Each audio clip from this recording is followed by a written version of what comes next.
Victoire aussi de Roger Federer et puis à l'instant Fabrice Santoro vient d'être éliminé. Un autre genre de compétition maintenant, pas de balle de tennis mais des mots. Il s'agit de slam, la poésie déclamée en public. Le tournoi réunit une centaine de slammeurs en Seine-Saint-Denis. Ils ont 3 minutes pour convaincre Abdel Mostefa David Dameda. Des boubous, des mamas, presque des arcs-en-ciel sur leurs hanches de miel qui me laissent baba. Un brin de poésie pour égayer un canal de l'Ourcq qui en a bien besoin. Des vers qui ont fait du chemin depuis les États-Unis,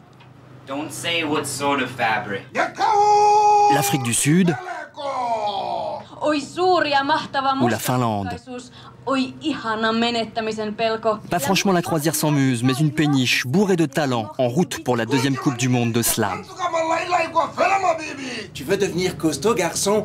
Termine tes épinards. La force du slam, c'est que c'est 3 minutes maximum par poème, qu'il n'y a pas de musique derrière, pas de costume ni de mise en scène, et que c'est des poètes qui sont en accord avec le public, qui sont sélectionnés par le public, donc c'est des poètes qui savent toucher le public. Et qu'ils ont préparé des trucs de 3 minutes qui sont des petits joyaux. C'est le pays où les dieux et les déesses viennent trouver leur repos. Pays où la vieillesse veut demeurer pro. Pays bourré de richesses mais plein de vrais pots. Et voilà donc, par exemple, en moins de 3 minutes, le regard d'un étudiant de 20 ans sur son propre pays, le Gabon, à la scène slam, en plein devenir. Les groupes sont en train de naître au Gabon comme si c'était des équipes de slam naissent, comme si c'était des grains de maïs, tu vois, facilement. Donc je crois que ça a de l'avenir. Mélange d'écriture et de performances scéniques, avec ses juges choisis parmi le public, le slam continue de faire des adeptes à travers la planète, à la grande joie de son inventeur venu spécialement de Chicago.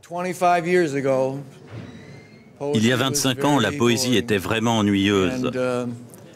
Et je me disais, mais où est passée la passion? En fait, le truc, c'est que personne n'essayait de faire le spectacle.